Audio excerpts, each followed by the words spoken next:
The Grand Hall of the Galactic Council stretched across 3 kilometers of polished crystalline floor, its ceiling lost in artificial clouds that processed the atmospheric needs of 400 different species.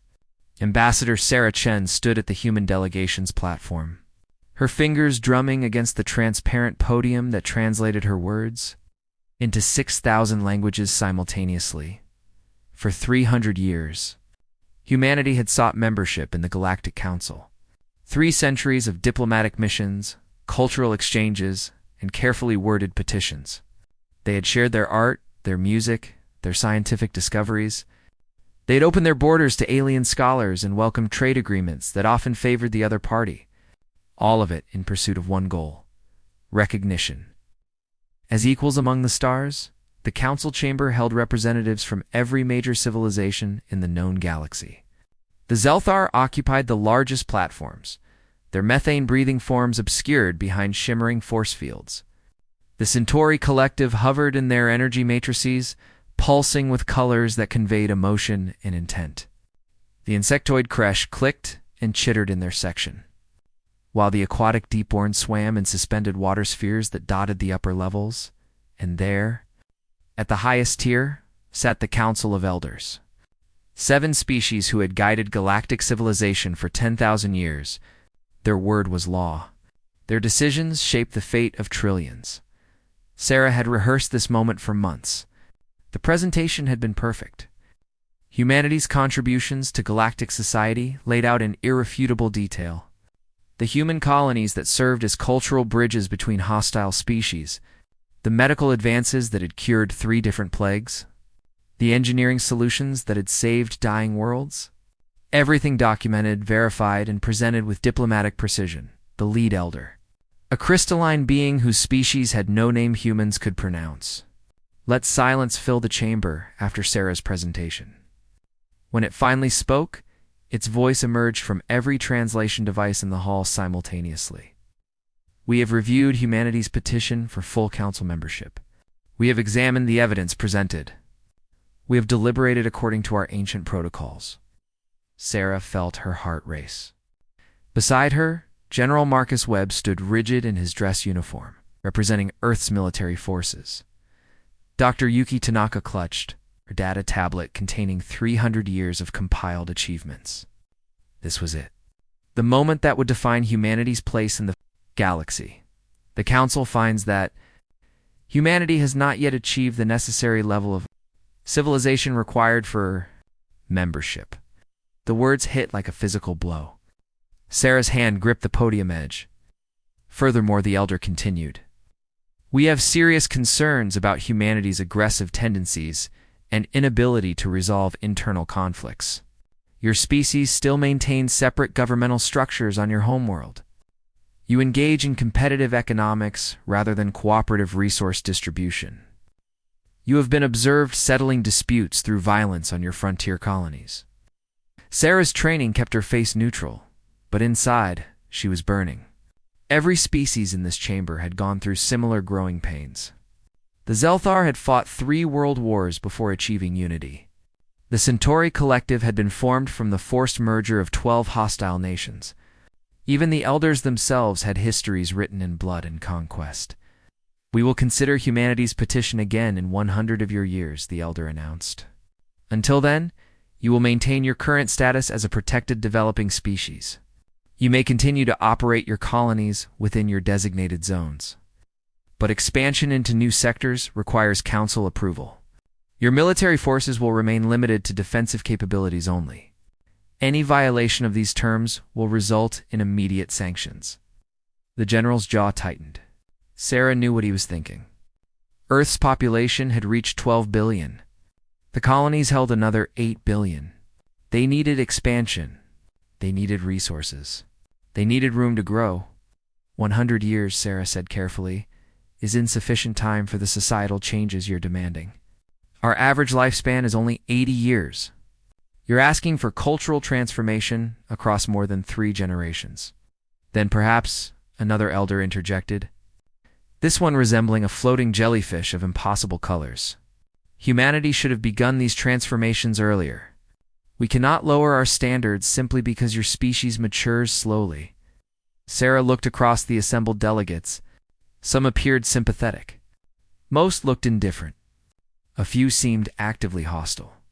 The Zelthar representative was making a gesture she'd learned meant satisfaction. They'd been competing with human colonies for mining rights in the Orion sector. This decision locked humanity out of expansion for a century. There is one additional matter, the lead elder said. The council has received complaints about human economic practices. Your traders are accused of using predatory pricing strategies that undermine established market equilibrium. Your colonies produce goods more efficiently than is considered appropriate for a developing species. Dr. Tanaka spoke up, unable to contain herself. We simply innovate. We find better ways to do things. That's not predatory, that's progress. It disrupts the carefully maintained balance we have cultivated over millennia, the jellyfish elder responded. You will submit to economic oversight.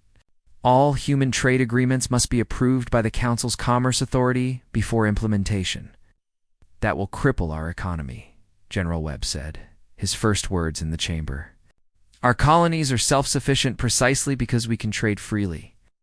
Then your colonies will learn to live with less, the elder replied simply.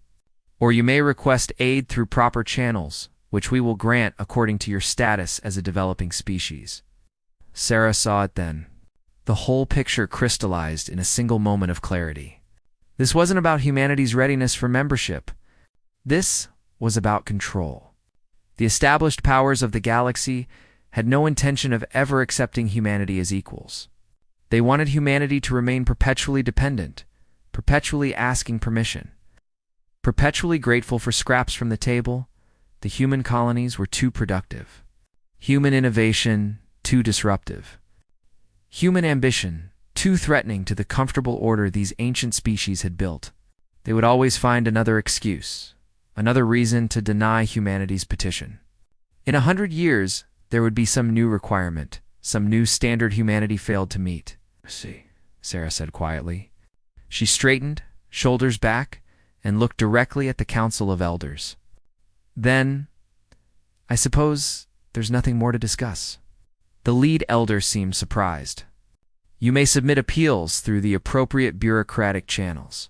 We will review them in the order received. No, Sarah said. The single word echoed in the vast chamber. We won't be doing that. Silence fell across 3 kilometers of crystalline floor. 400 species stopped their murmuring and chittering and pulsing. Every eye, sensor, and awareness focused on the human delegation's platform. Ambassador Chen, the elder said, and for the first time, there was something other than condescension in its tone. Are you refusing to accept the Council's decision? I'm acknowledging it, Sarah replied. You've made your position clear. You will never accept humanity as equals. So we're done asking. She tapped her data tablet, sending a pre-prepared message to Earth, to all the human colonies, to every human ship in space. The message was simple. Negotiations failed. Proceed with Protocol Atlas. General Webb smiled. Dr. Tanaka closed her data tablet with a decisive snap. The human delegation withdraws from these proceedings, Sarah announced. Effective immediately, humanity withdraws from all council oversight. We will no longer seek your approval for colony expansion. We will no longer submit our trade agreements for your review. We will no longer limit our military forces to your arbitrary restrictions. The chamber erupted. Delegates shouted across the translation barriers. The elders' platforms blazed with light and sound as they demanded order. Sarah turned and walked away from the podium. Webb and Tanaka followed. Behind them, the council chamber descended into chaos. They had come seeking peace and partnership. They had been offered subjugation and eternal servitude. So now, humanity would walk its own path. Whatever came next, it would be on human terms. The consequences would be severe. Sarah knew that. But as she stepped through the portal that would take them back to their ship, she felt something she hadn't expected. Relief. Humanity was finally free. The emergency session of the Galactic Council convened within hours of humanity's departure. The crystalline hall that usually hosted carefully choreographed diplomatic ceremonies now buzzed with panic and confusion. Representatives shouted over each other, demanding answers, assigning blame, and predicting catastrophe. High Elder Zexther floated in its methane chamber. Watching the chaos. With growing irritation, for 10,000 years, the council had maintained order. No species had ever simply walked away from their authority. The very concept was unthinkable. Order. Zexther's voice boomed through every translator. We will have order in this chamber. The noise subsided to angry murmuring. The Zelthar representative, its carapace gleaming under the chamber lights, spoke first. This is an unprecedented violation of galactic law. The humans must be sanctioned immediately. Their colonies must be isolated. Their ships denied access to council space. A chorus of agreement rose from several delegations, but Elder Shura, the floating consciousness of ancient wisdom, pulsed with caution. We should consider carefully before taking punitive action. The humans have significant resources at their disposal. Resources. The Zelthar representative made a dismissive gesture. They control barely 40 systems. Their fleet numbers, less than 1,000 ships. They have no allies among the council members. What can they possibly threaten? Zexther had to admit the logic seemed sound. Humanity was powerful for a developing species, certainly, but nothing compared to the might of the council. The Zelthar alone commanded 10,000 warships. The Centauri Collective could mobilize energy weapons that could sterilize entire planets. The combined force of the council was overwhelming. I recommend we implement immediate economic sanctions, the Zelthar continued. Cut off all trade with human colonies. Any species that continues to deal with humanity will face consequences. Seconded, said the Kresh representative, its mandibles clicking with satisfaction. The insectoid species had long resented human competition in the manufacturing sector. Elder Shura pulsed with deeper concern. Has anyone actually reviewed what the humans have been doing for the past 300 years? Beyond their petition for membership? Silence greeted the question. Most delegates had barely paid attention to humanity beyond ensuring they stayed within their designated boundaries. Developing species came and went. Some eventually earned membership. Most faded into obscurity or destroyed themselves through internal conflict. Either way, they rarely warranted close attention. I have reviewed the records, Shura continued. The humans have been preparing for this possibility. Exexer felt something cold settle in its consciousness. Explain. Data streams appeared in the air above the chamber floor. Holographic displays showing human activity across their territories. Shura highlighted key points as it spoke. The humans have been building infrastructure at rates far exceeding normal development patterns. Every colony has shipyards operating at maximum capacity. Every system has defensive installations that supposedly protect against pirates. But the specifications are military grade. Every trade agreement they've negotiated includes clauses for resource independence. The Deepborn representative, speaking through bubbles in its water sphere, added a new observation. My intelligence division reports that human ships have been conducting surveys in unclaimed sectors. Detailed surveys. The kind you perform before colonization. Those sectors are restricted pending council evaluation, the Zelthar representative snapped. They know that. They knew that, Shura corrected. They no longer recognize our authority. Remember? The full implication began to settle across the chamber. The humans hadn't walked away in anger or frustration. They had walked away because they were ready to walk away. This had been planned. How long? Zexther asked quietly. How long have they been preparing? More data streams appeared. Financial records, construction manifests, population distribution reports. Shura's analysis was thorough and damning. At least 150 years, possibly longer. Every generation of human leadership has maintained the same long-term strategy. They sought membership sincerely, but they always had this contingency prepared. The chamber fell silent. 150 years of careful planning, generations of humans working toward a goal their grandchildren would see realized. That kind of long-term thinking was rare among species. Most civilizations struggled to maintain consistent policy across a single leadership cycle. It doesn't matter, The Zelthar representative insisted, though its voice carried less certainty now. We still hold overwhelming military superiority. If they attempt to expand into restricted space, we crush them. Simple, is it? Shura challenged. Let me show you something else. Data streams shifted, showing human military capabilities. Not just the official fleet counts that humanity had reported, but intelligence gathered from various sources. Ship designs, weapon specifications, training protocols. The humans have been studying warfare, Shura explained. Not just their own history, which is extensive and brutal, but every conflict in galactic history. They have analyzed our tactics, our strategies, our technologies. They know how we fight because we've never hidden it. Why would we? We assumed they would never be our enemies.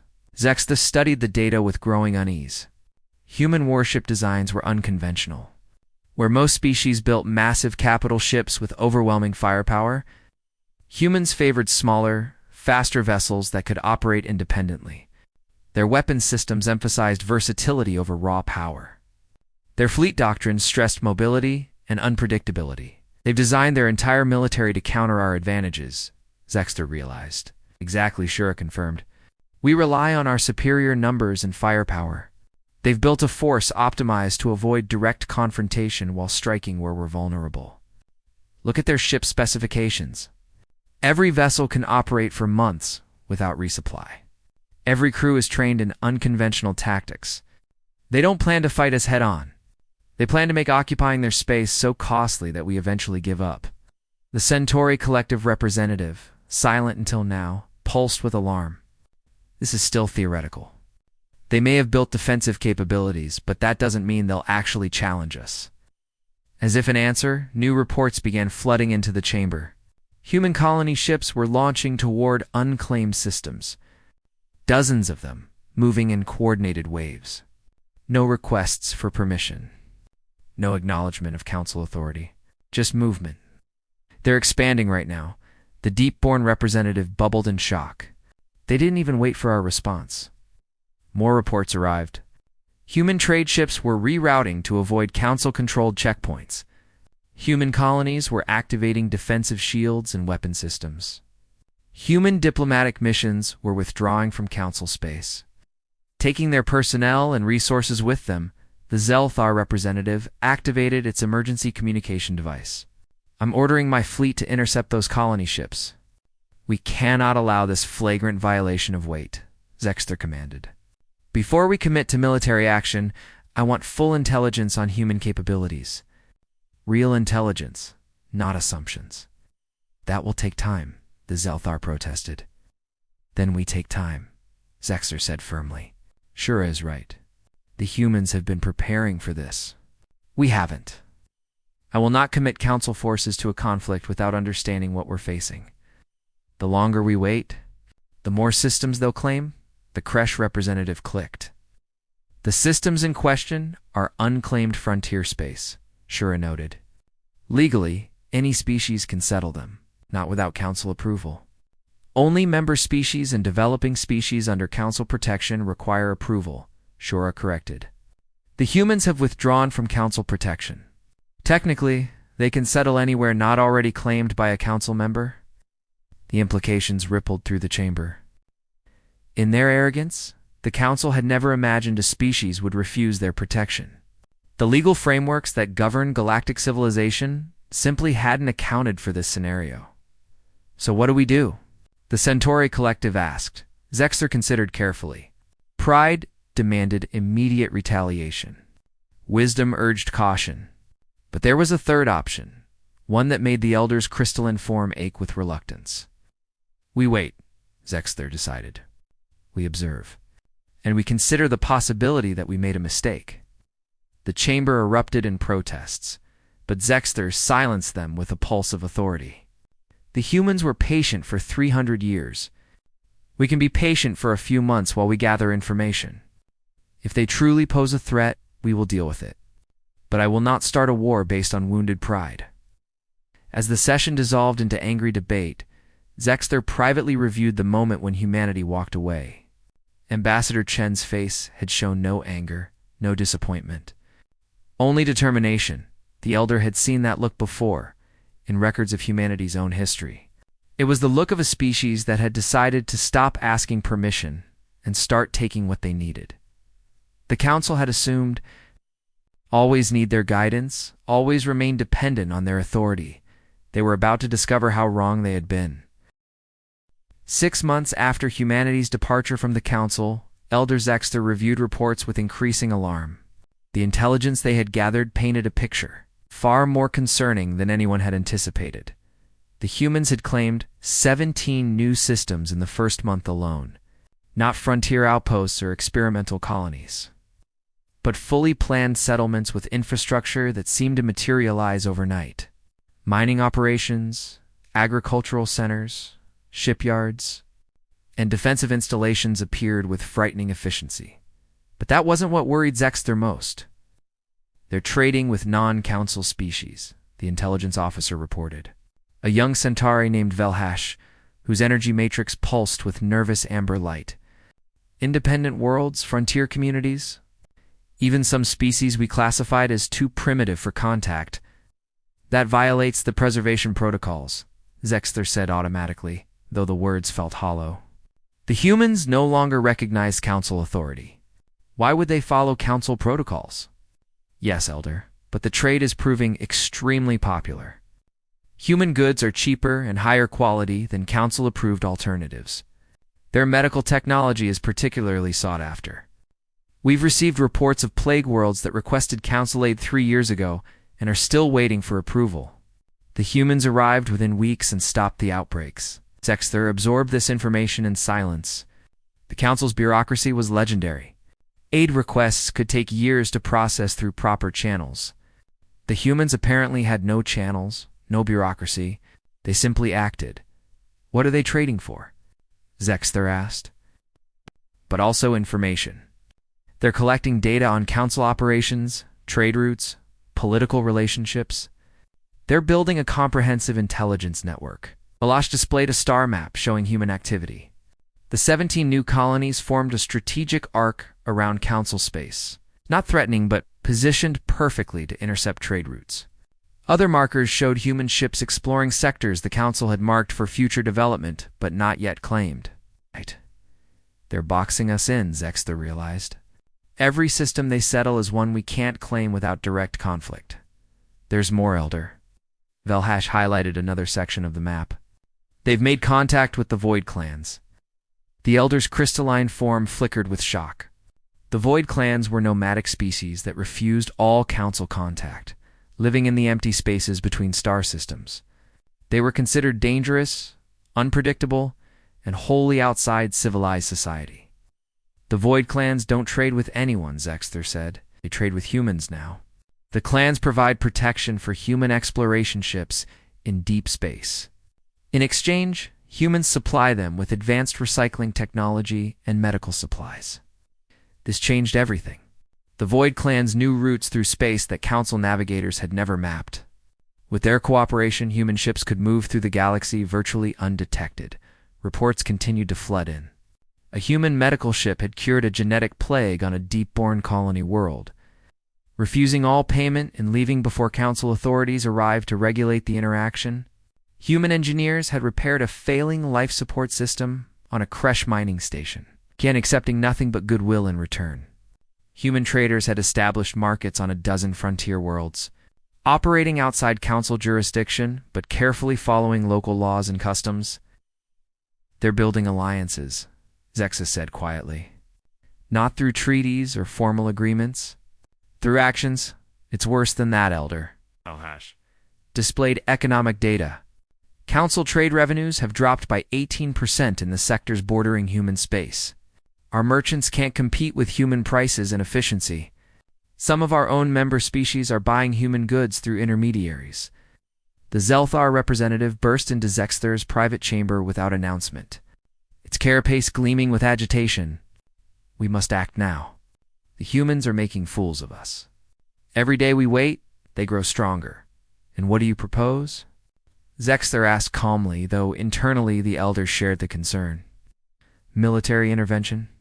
We send a fleet to their nearest colonies and demand they submit to council authority. If they refuse, we blockade their systems until they comply. A blockade requires overwhelming force, Sexter noted. How many ships would we need to effectively blockade 17 systems simultaneously? The Zelthar representative hesitated. We would need to concentrate on key systems first. Cut off their major trade hubs. Which trade hubs? They're building new ones constantly. And while we concentrate our forces on blockading one system, what stops them from expanding into 20 more? Then we strike at their homeworld. Earth is the center of their civilization. Take that, and they'll have no choice but to surrender. Zexstar pulled up tactical analysis of Earth's solar system.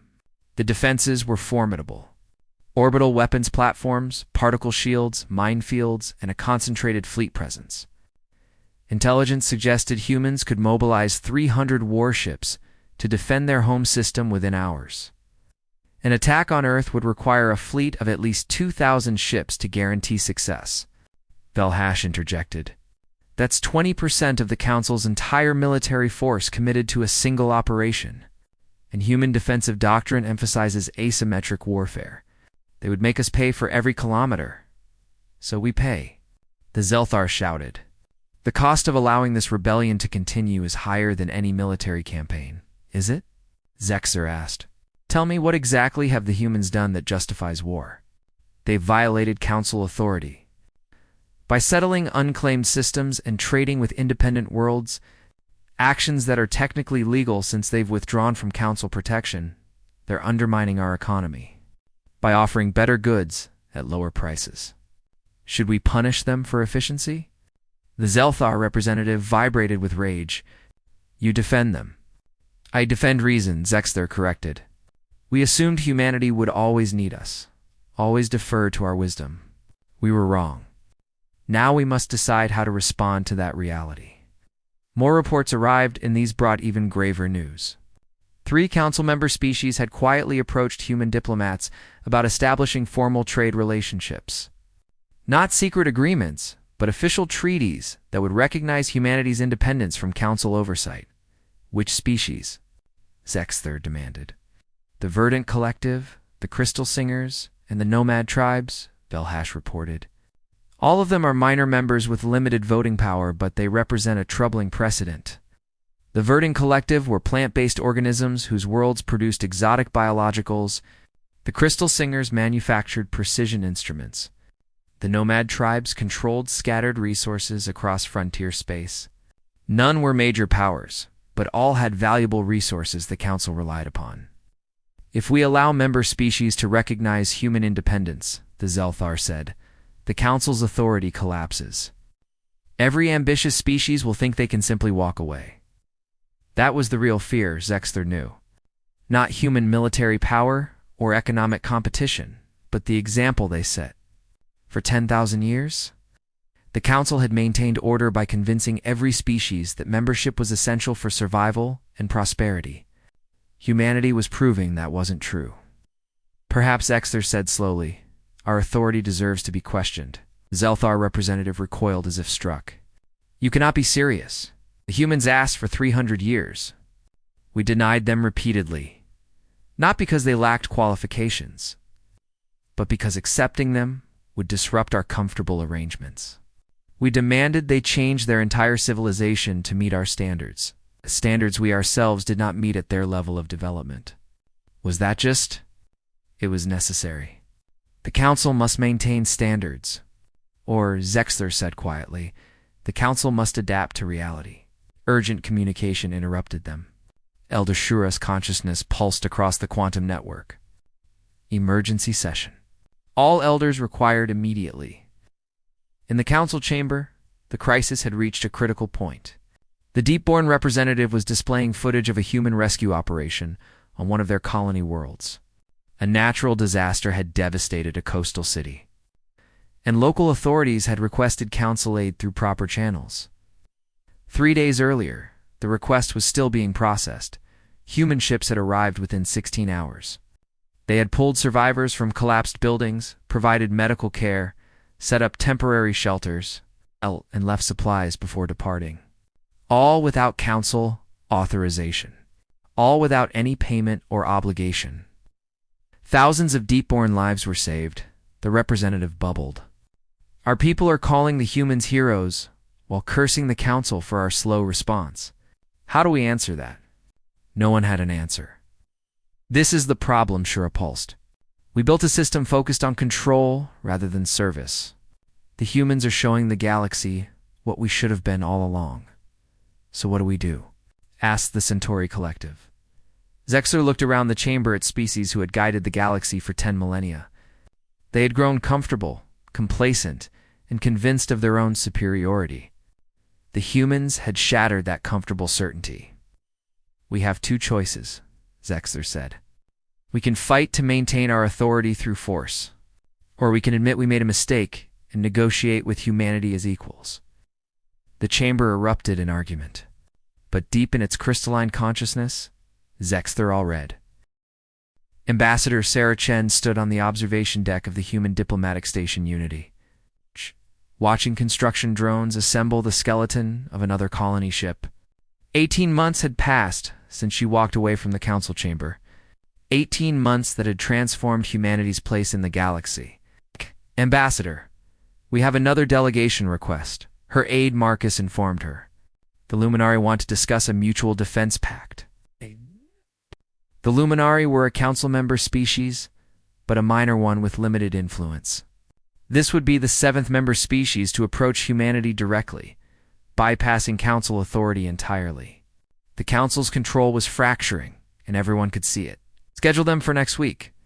After the Verdant collective signing ceremony, the door chimed, and General Webb entered. Now promoted to Fleet Admiral and commander of humanity's rapidly expanding military forces, his expression was grim. We have a situation, he said without preamble. Council fleet movements near the Terran Reach colonies. Looks like they're finally working up the courage for a confrontation. Sarah had known this was coming. The Council couldn't ignore humanity's expansion forever. They had tried economic pressure, diplomatic isolation, and bureaucratic obstruction. None of it had worked. Now they would try force. How many ships? Initial reports say 800. That's a significant commitment. They're not just posturing. 800 ships. A formidable force by any measure. Humanity had built up their fleet considerably, but they still numbered only 400 combat-ready vessels. The math wasn't encouraging. Do they know about the Reach defenses? Sarah asked. Webb smiled grimly. They're about to find out. The Terran Reach was a cluster of 7 systems humanity had settled in the first wave of expansion. Each system had been fortified according to the defensive doctrine humanity had spent centuries developing. Not massive battle stations that could be targeted and destroyed, but distributed networks of weapons platforms, minefields, and automated defense drones. Attacking the Reach wouldn't be a battle. It would be a grinding siege that would cost the Council dearly for every system they took. I need to contact Earth Command, Webb said. If this goes hot, we need authorization to execute the full defensive plan. Sarah understood what he wasn't saying. The full defensive plan didn't just defend the Reach. It included offensive operations against Council infrastructure. Human ships would strike supply depots, communication relays, and administrative centers across Council space. Not civilian targets, never that, but the bureaucratic machinery that kept the Council functioning. Sarah said. Give me 12 hours, Sarah. If they attack, they won't. This is a demonstration, not an assault. They want us to see their strength and reconsider our position. And if you're wrong, then you'll have 11 hours and 50 minutes to mobilize the fleet. After Webb left, Sarah sat in her office reviewing intelligence reports. The Council was fragmenting. 8 member species had established trade agreements with humanity. 14 more were in negotiations. Frontier worlds that had never qualified for Council membership were looking to humanity as an alternative. Even some major powers were quietly questioning whether the Council served their interests anymore. The emergency channel. Activated, showing Elder Zextheres' crystalline form. Sarah had been expecting this communication. Ambassador Chen, the Elder said formally. We need to talk. About the fleet you've parked near the Terran Reach? That's quite a conversation starter. The fleet is there to demonstrate Council resolve. Your species cannot simply ignore our authority without consequences. We're not ignoring your authority, Elder. We're refusing to acknowledge it. There's a difference. Zexther's form pulsed with what Sarah had learned to recognize as frustration. You are forcing our hand. If you continue this expansion, if you keep making treaties with council members without our approval, we will have no choice but to respond with force. Then respond, Sarah said calmly. Attack the Terran Reach. Commit your fleet to a grinding siege that will take months and cost thousands of lives. While you're focused there, we'll claim another 30 systems. We'll sign treaties with another dozen species. We'll continue showing the galaxy that the Council's authority is optional. This is madness. You cannot win a war against the entire Council. We don't need to win, Elder. We just need to make it too expensive for you to enforce your authority. Tell me, how many ships can you afford to lose taking the Terran Reach? How many member species will start questioning Council leadership when they see the cost? How many frontier worlds will decide they'd rather ally with humanity than remain under Council oversight? Zexa was silent for a long moment. You planned this. All of it. Even the rejection. We hoped for acceptance, Sarah corrected. But yes, we planned for rejection. We've been planning for 300 years. Did you really think we were just waiting patiently for you to notice us? What do you want? Zexta asked, and Sarah heard something in the Elder's voice she'd never expected to hear. Defeat. What we always wanted. Recognition as equals. A seat at the table where decisions are made. The right to govern ourselves without requiring your permission for every action. The Council will never agree to those terms. Then the Council will continue to fragment as species realize they don't need you anymore. We're not your enemy, Elder. We're your mirror. We're showing you what you've become. A bureaucracy more concerned with maintaining power than serving the resolute species under your protection. Sarah pulled up a holographic display showing the rescue operations humanity had conducted over the past year. Plague worlds saved. Disaster zones evacuated. Conflicts mediated. Every operation completed faster and more efficiently than Council protocols allowed. We're doing the work you should have been doing all along, Sarah continued. Not because we want gratitude or power, but because it's the right thing to do. Species are suffering while your bureaucrats debate proper procedures. We're helping them. And building alliances in the process, Zexther noted. Yes, because when you help people without demanding anything in return, they remember. When you treat them as equals rather than subjects, they respect you. These are lessons humanity learned the hard way in our own history. Zexther's form pulsed with complex colors Sarah couldn't fully interpret. You're asking us to dismantle a system that has maintained peace for 10,000 years. I'm asking you to evolve a system that's outlived its usefulness. The galaxy is growing, changing. New species are emerging. Old powers are shifting. The Council can either adapt or become irrelevant. Another long silence. Sarah waited, knowing this moment would define humanity's future in the galaxy. What would these negotiations look like? Zexa finally asked. First, you withdraw the fleet from the Terran Reach. That's non-negotiable. We will not negotiate under threat. The Council will see that as weakness. The Council will see it as wisdom. Then we talk. Really talk? Not you dictating terms and expecting compliance. You bring representatives from your major member species. We'll bring our allies. Together, we discuss what galactic governance should look like going forward. You want to reform the entire Council structure? I want to help build something better. The Council served its purpose for 10,000 years. But the galaxy needs something new now. Something more inclusive, more responsive, more just. We can build that together, or you can watch us build it without you. Zexther floated in silence, and Sarah knew the Elder was consulting with the other Council members.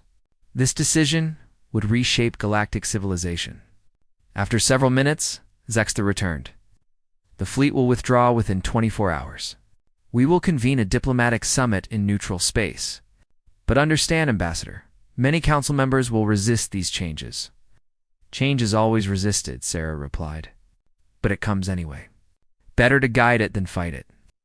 After the communication ended, Sarah stood at the observation window, watching the stars. Humanity had walked away from the Council's table 18 months ago.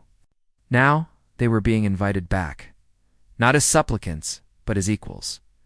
The road ahead would be difficult. Reforming a 10,000-year-old institution wouldn't happen quickly or easily. There would be resistance, setbacks, and conflicts. But for the first time, there would also be real dialogue. Admiral Webb entered the office, having monitored the conversation. Think they'll actually follow through? They don't have a choice. We've already shown the galaxy there's an alternative to Council authority. If they don't adapt, they'll become obsolete, and if the negotiations fail. Sarah smiled. Then we continue what we've been doing. Building alliances, helping people, expanding into unclaimed space. With or without the Council, humanity will find its place among the stars. Outside the window, another colony ship completed assembly and began its journey to a new world. Humanity had stopped asking permission and started making its own destiny. The Council had learned too late that you cannot hold back a species determined to be free. Now they had to decide whether to stand in the way or walk alongside. Sarah suspected she already knew which choice they would make. After all, even ancient powers could learn new wisdom. Sometimes all it took was someone brave enough to walk away.